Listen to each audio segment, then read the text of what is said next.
بسم اللہ الرحمن الرحیم۔ گمنام ہیرو کے معزز ناظرین السلام علیکم۔ آئیے چلتے ہیں کہانی کی طرف۔ میں نے مسکراتے ہوئے کہا، اعلیٰ بی بی، تم اور خود کو کبھی بے یار و مددگار سمجھو۔ تمہیں اس کے ذریعے ہمارے حالات کا علم ہو رہا ہے۔ ہاں، ابھی رسونتی میرے پاس سے گئی ہے، بتا رہی تھی کہ سونیا پیرس جا رہی ہے اور تمہیں لیلا ثانی نے روک رکھا ہے۔ میں اب بھی ایک ہفتے کا راشن ہے، دوسری کھانے پینے کی چیزیں بھی وافر مقدار میں ہیں۔ اس سے اندازہ ہوتا ہے کہ وہ ایک ہفتے تک یہاں نہیں آئیں گے۔ ان کی آمد اسی وقت ممکن ہے جب ہمارے سلسلے میں سودا طے پائے گا اور کوئی ہماری بڑی قیمت دے کر ہمیں یہاں سے لے جانا چاہے گا۔ اس سے پہلے بھی ممکن ہے، کیونکہ اسرائیلی انٹیلیجنس کے افراد اپنی پوری ذہانت سے کام لیتے ہوئے یونان کے بردہ فروشوں تک پہنچ گئے ہیں۔ ان کے سرگنا کا نام بھی معلوم کر لیا ہے، ایسے لوگوں کی فہرست بھی تیار کر لی ہے جو جنگلی جانوروں کا کاروبار کرتے ہیں۔ اب وہ معلوم کرنے کی کوشش کر رہے ہیں کہ بردہ فروشوں کے سرگنا جیسکو کورو کا تعلق کسی جنگلی جانوروں کے سوداگر سے ہے یا نہیں۔ اعلیٰ بی بی نے کہا، سپر ماسٹر اور ماسک مین بھی خاموش نہیں ہوں گے۔ دوسری طرف وہ ہمارے لیے بڑی بڑی بولیاں دے رہے ہوں گے اور اپنی انٹیلیجنس کے ذریعے ہمارا سراغ لگانے کی کوشش کر رہے ہوں گے۔ تم ذرا یہ تو معلوم کرو کہ اب تک کتنی تنظیموں اور کتنے ممالک نے ہمارے لیے بولیاں دی ہیں۔ میں سپر ماسٹر کے پاس پہنچ گیا، اس کے دماغ کو آہستہ آہستہ کرید کر معلومات حاصل کرنے لگا۔ پتا چلا کہ بردہ فروشوں کے سرگنا جیسکو کورو نے ہی اس سے بھی سودا کیا تھا۔ اب تک سپر ماسٹر اپنی تنظیم کی طرف سے $70 لاکھ فرہاد کے لیے اور $30 لاکھ اعلیٰ بی بی کے لیے ادا کرنے کو تیار تھا۔ اس کے ساتھ ہی اس نے کہہ دیا تھا کہ کوئی اس سے بڑھ کر بولی دے تو وہ اپنی پیشکش میں مزید اضافہ کر سکتا ہے۔ جیسکو کورو نے طنزیہ انداز میں جواب دیا تھا، دنیا کی بڑی طاقتیں ایٹم بم بنانے یا ہائیڈروجن بم تیار کرنے کے لیے اربوں ڈالر خرچ کرتی ہیں۔ فرحاد علی تیمور تو دنیا کا خطرناک ترین ہتھیار ہے، آئندہ بھی کوئی سائنسدان کوئی معجزہ ایسا خطرناک ہتھیار ایجاد نہیں کر سکے گا، نہ ہی کوئی ماں دوسرا فرحاد علی تیمور پیدا کر سکے گی، لہذا اس کے لیے اربوں ڈالر سے اوپر کی بولی دی جائے۔ اس نے ماسک مین کو بھی یہی جواب دیا تھا۔ جواباً ماسک مین نے کہا تھا کہ ہم $2 ارب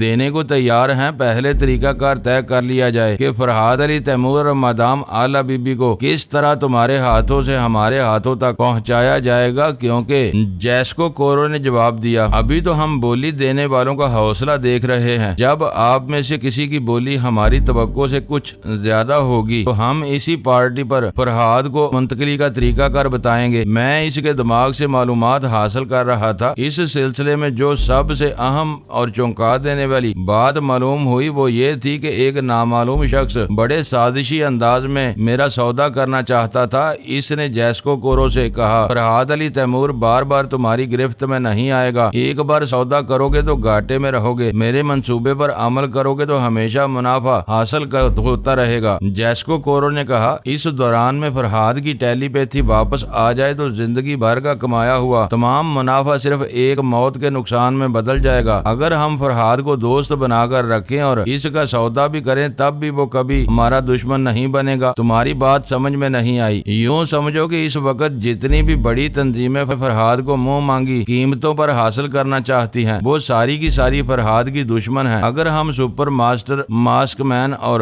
دوسرے ملکوں سے الگ الگ سودا کریں اور ہر ایک کو اس کی جگہ یہ یقین دلائیں کہ اپنے طریقہ کار سے فرحاد کو ان کے پاس پہنچا رہے ہیں، تو اندازہ کرو ایک ایک گاہک سے اگر $2 ارب وصول ہوتے ہیں تو ہمارے پاس کتنی دولت ہوگی۔ اب رہی فرحاد کو پہنچانے کی بات، تو تم اپنے وعدے کے مطابق فرحاد کی منتقلی ایمانداری سے کرنا، سب ہی کو الگ الگ یہ تاثر دینا کہ فرحاد کو ان کے پاس پہنچایا جا رہا ہے، اور جب پہنچایا جائے گا تو میں راستے ہی میں اسے اغوا کر لوں گا، تمہارے ذمہ داری ختم ہو جائے گی۔ یہ بات چھپی نہیں رہے گی کہ میں نے بیک وقت مختلف ملکوں اور مختلف تنظیموں سے فرحاد کا سودا کیا ہے اور ان سب کو فریب دیا ہے۔ میں یہ سب کہتا ہوں کہ تم بیک وقت سب ہی سے سودا کرو، پہلے ایک سے ہی ہوگا، پھر فرحاد کی منتقلی اس کی طرف ہوگی۔ جب وہ تمہارے ہاتھوں سے نکل کر دوسری طرف جائے گا تو تمہاری ذمہ داری ختم ہو جائے گی۔ وہ دوسری پارٹی فرحاد کے اطراف جتنا بھی مضبوط حصار بنائے گی وہ سب توڑ کر تمہارے پہرے دار۔ یہ کام تو تم اکیلے بھی کر سکتے ہو۔ بے شک میں کبھی کسی پر انحصار نہیں کرتا، لیکن اسے اپنے لیے ایک ذریعہ ضرور بناتا ہوں، تم سے اس لیے تعاون چاہتا ہوں کہ تمہارے اور خریدنے والی پارٹی کے درمیان جو طریقہ کار طے ہو اس کی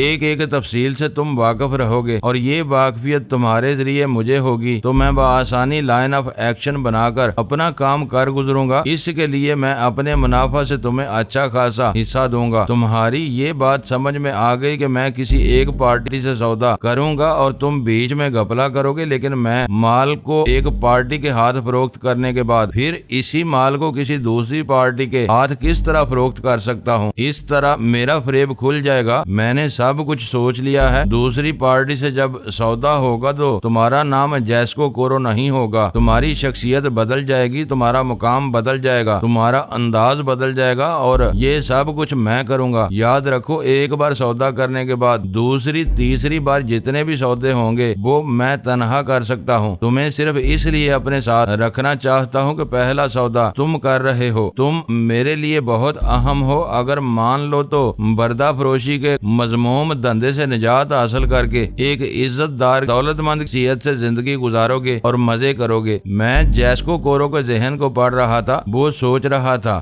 اس طرح کوئی نقصان تو نہیں ہے۔ اگر اس نامعلوم شخص کی تجویز پر عمل کرے تو سراسر منافع حاصل کرتا رہے گا اور بردہ فروشی کی لعنت سے بھی چھٹکارا حاصل کر لے گا۔ لیکن جیسکو کورو اس بات سے پریشان تھا کہ وہ نامعلوم شخص اس کے سامنے نہیں آ رہا تھا۔ اس کا دعویٰ تھا کہ آج تک کسی نے اسے نہیں دیکھا ہے اور نہ ہی اس کی اصل آواز سنی ہے۔ وہ اس سے محتاط ہے کہ آئندہ فرہاد کی ٹیلی پیتھی سے محفوظ رہے۔ اس نے نامعلوم شخص کا نام پوچھا تھا۔ جواب میں کہا گیا، مجھ سے معاملہ طے کرنے والی مختلف پارٹیاں مجھے مختلف ناموں سے جانتی ہیں اور صرف ایک نام سے بھی جانتی ہیں۔ مجھے عرف عام میں بلیک شیڈو کہا جاتا ہے۔ جیسکو کورو کی سوچ بتا رہی تھی کہ واقعی جب نامعلوم شخص جیسکو کورو نے کہا، تم اتنے محتاط ہو کے خیال خوانی کر رہا ہو اور میرے ذریعے تمہاری آواز اور لب و لہجہ سن رہا ہو، پھر کیا ہوگا؟ پھر یہ کہ مسٹر فرہاد کو مایوسی ہوگی۔ ٹیلی پیتھی کی پہنچ انسان کے دماغ تک ہے، انسان کے سائے تک نہیں ہے، اور میں کالا سایہ ہوں، بلیک شیڈو۔ میں نے آلہ بی بی اور سونیا کے پاس باری باری پہنچ کر انہیں بلیک شیڈو کے متعلق تفصیل سے بتایا۔ آلہ بی بی نے کہا، ہماری مصروفیات روز بروز بڑھتی جا رہی ہیں۔ ایک تو رسونتی کا مسئلہ، نیپال پہنچنے کے بعد اسے وہاں سے اغوا کرنا ہے، پتہ نہیں حالات کیا ہوں گے۔ دوسرے، تم لیلا ثانی کے ساتھ شاید بنفس نفیس وہاں موجود رہو گے۔ فلسطینی مجاہدین کو مفت ہتھیار سپلائی کروانا بھی لازمی ہے، ہم اس اہم مسئلے کو نظر انداز نہیں کر سکتے۔ تیسری طرف میں اور سجاد ان جنگلی جانوروں کے درمیان سے نکلنے کے بعد بھی شاید بابا صاحب کے ادارے میں نہ پہنچ سکیں۔ وہ بلیک شیڈو کون ہے؟ کسی طرح اس کی پوری ہسٹری معلوم کرنا ضروری ہے، ورنہ وہ ہمارے لیے ایک چیلنج بن جائے گا۔ یقیناً ہمیں یہاں سے منتقل کرنے کے دوران میں اگر وہ اپنی چال میں کامیاب ہو گیا تو پھر ہمارا معاملہ بھی طول پکڑ لے گا، پتہ نہیں ہم کب تک بابا صاحب کے ادارے میں پہنچ سکیں گے۔ میں نے کہا، مجھے جیسے ہی اس مقام کا جغرافیہ معلوم ہوگا جہاں تم لوگ قید ہو، میں فوراً مرجانا اور ٹارٹر بلبا کو تمہاری طرف روانہ کر دوں گا۔ تم اپنی ذہانت سے اور وہ دونوں اپنی جنگجویانہ صلاحیتوں سے اس بلیک شیڈو کی 7 پشتوں تک پہنچ جائیں گے، اور جو کھیل اب ہونے والا ہے اسے طویل کرنا ہے یا مختصر، اس کا حالات کے مطابق فیصلہ کر لیا جائے گا۔ میں سونیا کے پاس پہنچا، وہ طیارے میں سیٹ کو پھیلائے سفر کر رہی تھی۔ میں نے کہا، بلیک شیڈو اگر یہ کہتا ہے کہ تم ٹیلی پیتھی کے ذریعے انسان تک پہنچ سکتے ہو، اس کے سائے تک نہیں پہنچ سکتے، تو اس کا مطلب یہ ہے کہ وہ کالا سایہ ایک دلچسپ کردار ہے، یقیناً ہمارے لیے نئی دلچسپیوں کا باعث بنے گا۔ یوں تو چھوٹے بڑے سب ہی مجرم ہمارے لیے چیلنج بنتے رہے ہیں، اگر بلیک شیڈو بھی بن رہا ہے تو یہ کوئی تعجب کی بات نہیں ہے۔ وقت آنے دو، اس سے بھی نمٹ لیا جائے گا۔ کافی وقت گزر گیا تھا، لیلا ثانی اپنے چیف آفیسر سے گفتگو کر رہی ہوگی۔ مجھے بہت پہلے ہی اس کے پاس پہنچنا چاہیے تھا، لیکن خیال خوانی کا سلسلہ طویل ہو گیا تھا۔ میں فوراً ہی اس کے پاس پہنچ گیا۔ چیف آفیسر سے اس کی گفتگو جاری تھی۔ اس نے میرے متعلق سب کچھ بتا دیا تھا، اور جو کچھ بتایا تھا اس پر تبصرے ہو رہے تھے۔ میرے متعلق ہر پہلو سے غور کیا جا رہا تھا، اس لیے میں دیر سے پہنچنے کے باوجود سمجھ گیا کہ وہ دونوں میرے متعلق کس قسم کی باتیں کر رہے ہیں اور کس نتیجے پر پہنچ رہے ہیں۔ چیف آفیسر نے کہا، اگر وہ ایسا وچ ڈاکٹر ہے جو ایک جگہ بیٹھے بیٹھے ہمارے کسی دشمن تک پہنچ سکتا ہے یا اس کے متعلق معلومات حاصل کر سکتا ہے تو یقیناً وہ بڑے کام کا ہے۔ میں اس سے ابھی ملنا چاہوں گا۔ لیلا نے نے ایک بٹن کو دباتے ہوئے کہا، میں اسے ابھی بلاتی ہوں۔ چیف آفیسر کا ایک ملازم کمرے میں داخل ہوا۔ لیلا نے کہا، میرے ڈرائیور سے کہو کہ میرے بنگلے میں جو مہمان ٹھہرا ہوا ہے اسے یہاں لے آئے۔ ملازم چلا گیا۔ سونیا چاہتی تھی کہ لیلا ثانی کے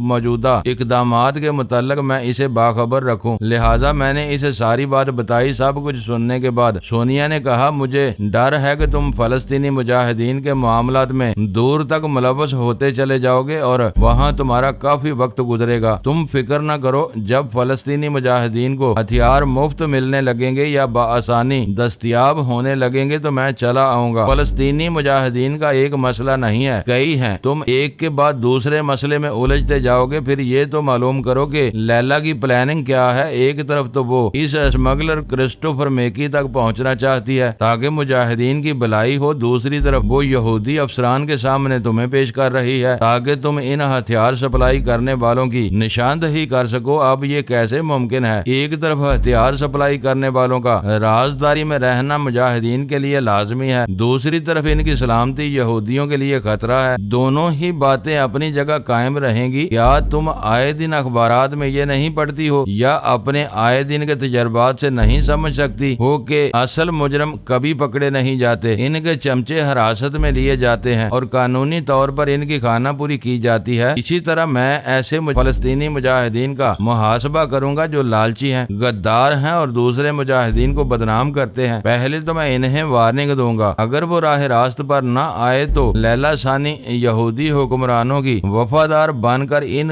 گمراہ مجاہدین کو ان کے حوالے کر دے گی۔ اس طرح ہماری کارکردگی کا ریکارڈ قائم ہوتا رہے گا۔ اور ہتھیار سپلائی کرنے والے کرسٹوفر میکی سے کیا سلوک کرو گے؟ اس کے پاس پہلے پہنچے نے تو دو، وہ کام کا آدمی ثابت ہوتا رہا تو میں اس کی حفاظت کروں گا۔ اس کی جگہ ان یہودیوں اور عیسائیوں کو مورد الزام ٹھہراؤں گا اور ثابت کروں گا کہ وہ فلسطینی مسلمانوں پر ظلم ڈھاتے ہیں، جس سے اسرائیل کی بین الاقوامی بدنامی ہوتی ہے۔ سونیا نے کھڑکی سے باہر دیکھتے ہوئے کہا، ہمارا طیارہ پیرس کی فضاؤں میں پرواز کر رہا ہے۔ تم پیرس پہنچتے ہی نیپال جانے کے لیے کسی طیارے میں سیٹ ریزرو کراؤ گی۔ وین بائز اور جے پارکر کو شبہ ہو سکتا ہے، وہ سوچ سکتے ہیں کہ تم تل ابید سے یہاں پہنچتے ہی نیپال کیوں گئی ہو۔ مجھے بچی سمجھ کر سبق نہ پڑھاؤ، میں بحیثیت سلطانہ ترکی سے تعلق رکھتی ہوں، لہذا استنبول جانے کے لیے سیٹ ریزرو کراؤں گی، بھلا کون اعتراض کر سکتا ہے؟ اے دانشمند بچی، وین بائز تم پر مر مٹا ہے، وہ بھی تمہارے ساتھ جانا چاہے گا۔ تم بہانے کرو گی تو وہ مجنوں کی طرح تمہارے پیچھے پیچھے آئے گا۔ لیلا کو محمل کے پیچھے پیچھے آنے والے کا علم یوں ہوا تھا کہ آنے والے پر پتھر برس رہے تھے۔ وہ مسکراتے ہوئے بولی، میرے پیچھے آنے والے پر ٹیلی پیتھی کے پتھر برسیں گے اور کوئی اعتراض ہے؟ میں تمہیں کیا سمجھاؤں گا، تم سمجھی سمجھائی پیدا ہوئی ہو۔ بہرحال وہاں پہنچتے ہی مرجانہ سے ملاقات کر سکو تو بہتر ہے، ورنہ میں خیال خوانی کے ذریعے جلد ہی وہاں پہنچوں گا۔ یہ لو، لیلا ثانی کا ڈرائیور آ گیا، مجھے وہاں جانا ہے، پھر ملاقات ہوگی۔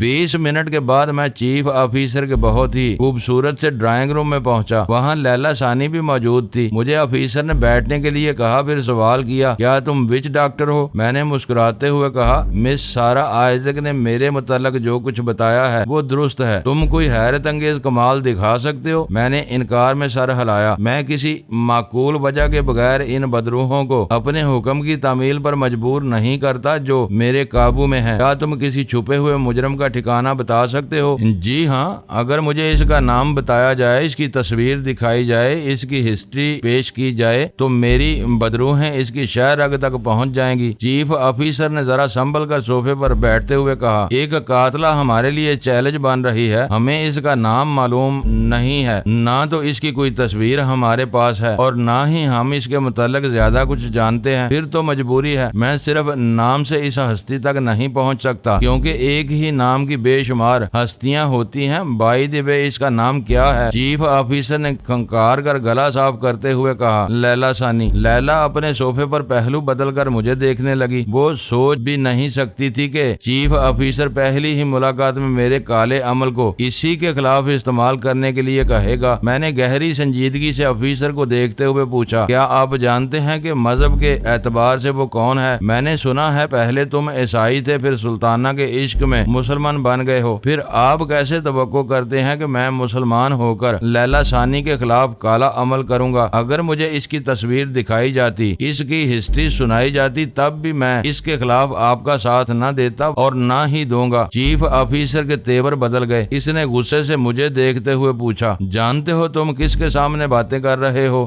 زیادہ نہیں جانتا، لیکن کالے عمل کے ذریعے بہت کچھ جان چکا ہوں اور آپ کو جاننے پر مجبور بھی کر سکتا ہوں۔ وہ ذرا گڑبڑا گیا، کالے عمل کی دھونس میں آ گیا۔ اس کے باوجود اس نے ڈٹائی سے کہا، تم مجھ پر کالا عمل کرو گے تو دوسرے ہی لمحے تمہیں گولی مار دی جائے گی۔ نہ میں کالا عمل کروں گا اور نہ ہی آپ کو گولی مارنے کی زحمت اٹھانا پڑے گی۔ معاملہ ختم کر دیجئے، مجھے جانے کی اجازت دیجئے۔ تم اسرائیل کی سرزمین پر ہو اور فلسطینی مسلمانوں کی حمایت میں بول رہے ہو۔ اس کا مطلب یہ ہوا کہ تم کالے عمل کے ذریعے ان کی مدد کرتے ہو۔ آپ کے پاس ایسا کوئی ثبوت ہے تو ضرور فراہم کریں، ورنہ سمجھ لیں کہ میں جے پارکر کے ذریعے یہاں آیا ہوں۔ میرے پاس پاسپورٹ اور دیگر قانونی کاغذات ہیں۔ آپ مجھے جانے سے وقتی طور پر روک سکتے ہیں، لیکن میں جا کر دکھاؤں گا۔ لیلا ثانی نے فوراً ہی ہاتھ اٹھا کر کہا، مسٹر ہارڈی آپ غصے میں نہ آئیں۔ پھر اس نے چیف کو مخاطب کرتے ہوئے کہا، سر آپ چھاپا ماروں کے سلسلے میں مسٹر ہارڈی سے باتیں نہ کریں۔ ہمارے اور بھی پرابلمز ہیں جو ان کے ذریعے حل کیے جا سکتے ہیں۔ مسٹر ہارڈی نے ہمارے کام آنے کا وعدہ کیا ہے۔ جو دوست بن سکتے ہیں انہیں دوست بنا کر رکھنا چاہیے۔ میں نے فوراً ہی خیال خوانی کی پرواز کی اور چیف آفیسر کی سوچ میں کہا، سارا آئزک درست کہتی ہے۔ جس طرح ہم فرحاد کو دوست بنا رہے ہیں، اسی طرح ایزل ہارڈی کو دوست بنا لیا جائے تو اس کا کالا علم ہمارے بہت کام آ سکتا ہے۔ اس کی اپنی سوچ نے کہا، ہاں مجھے نرم رویہ اختیار کرنا چاہیے، لیکن ہارڈی پر بھروسہ کرنے سے پہلے میں اپنے ہاں کے وچ ڈاکٹروں سے رابطہ قائم کروں گا اور ان سے کہوں گا کہ وہ ایزل ہارڈی کو آزمائیں۔ اس کی سوچ ختم ہوتے ہی انٹرکام سے اشارہ موصول ہوا۔ اس نے سوئچ آن کرتے ہوئے پوچھا، یس سر، مسٹر ری مونڈیل آپ سے گفتگو کرنا چاہتے ہیں۔ چیف نے انٹرکام کو آف کیا، پھر ٹیلی فون کا ریسیور اٹھا کر کہا، یس چیف آف سیکرٹ سروس۔ دوسری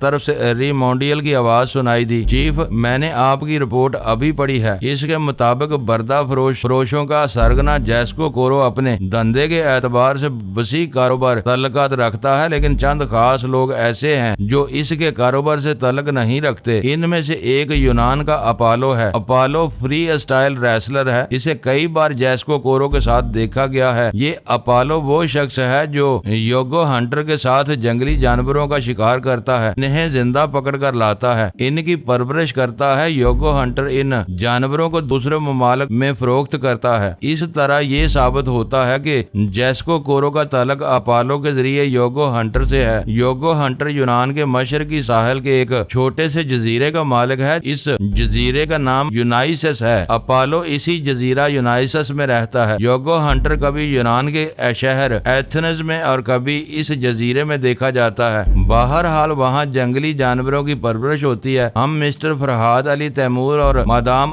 آلا بی بی کے قریب پہنچتے جا رہے ہیں۔ مجھے یقین ہے کہ چیف آفیسر ریمونڈیل سے بار بار میری طرف دیکھتا جا رہا تھا۔ پھر اس نے کہا، مسٹر ہارڈی ایک نہایت ہی ذہین طالبہ میں سے سارا آئزک نے ایک شخص کو دریافت کیا ہے جو وچ ڈاکٹر ہے۔ اس کا نام ایزل ہارڈی ہے۔ یہ وہی ایزل ہارڈی ہے جو ایک بار مس سلطانہ کے ساتھ آپ کے سامنے حاضر ہو چکا ہے، اور اس کے ساتھ آنے والی سلطانہ نے ثابت کیا تھا کہ وہی اصل سلطانہ ہے اور دوسری نقلی۔ بہرحال ہم نے مسٹر ہارڈی کو پیرس جانے سے روک لیا ہے۔ مس سلطانہ وین وائز کے ساتھ جا چکی ہیں۔ ری مونڈیل نے پوچھا، مسٹر فرحاد علی تیمور اور مدام آلا بی بی کے موضوع پر گفتگو ہو رہی ہے، اس سے ایزل ہارڈی کا کیا تعلق ہے؟ آپ یہ بحث کیوں چھیڑ رہے ہیں؟ ہم مسٹر ہارڈی کے کالے علم کے ذریعے یوگو ہنٹر اور اپالو کے متعلق بہترین معلومات حاصل کر سکتے ہیں۔ مونڈیل نے حیرانی سے کہا، تعجب ہے چیف، آپ ایک پریکٹیکل انسان ہیں اور کالے جادو پر بھروسہ کرنا چاہتے ہیں۔ آپ اپنی صلاحیتوں کو استعمال کیوں نہیں کرتے؟ مسٹر مونڈیل، آپ جانتے ہیں کہ میں اپنی تمام صلاحیتیں استعمال کر رہا ہوں۔ یہی وجہ ہے کہ ہم اتنی جلدی جزیرہ یونائسس پہنچ رہے ہیں۔ بہت جلد یوگو ہنٹر تک بھی پہنچ جائیں گے۔ بزرگوں کا کہنا ہے کہ دوا کے ساتھ دعا بھی لازمی ہے، لہٰذا ہم عملی جدوجہد کر ہی رہے ہیں۔ کیا حرج ہے اگر کالے علم کو بھی آزما لیا جائے؟ آپ اپنا اطمینان کرنا چاہتے ہیں تو ضرور کریں، لیکن جلد سے جلد معلوم کریں کہ مسٹر فرحاد علی تیمور اور مادام آلا بی بی اسی جزیرہ یونائسس میں ہی ہیں یا نہیں۔ رابطہ ختم ہو گیا؟ چیف آفیسر نے ریسیور رکھتے ہوئے پوچھا۔ مسٹر ہارڈی، آپ ہماری بات سمجھ گئے ہوں گے۔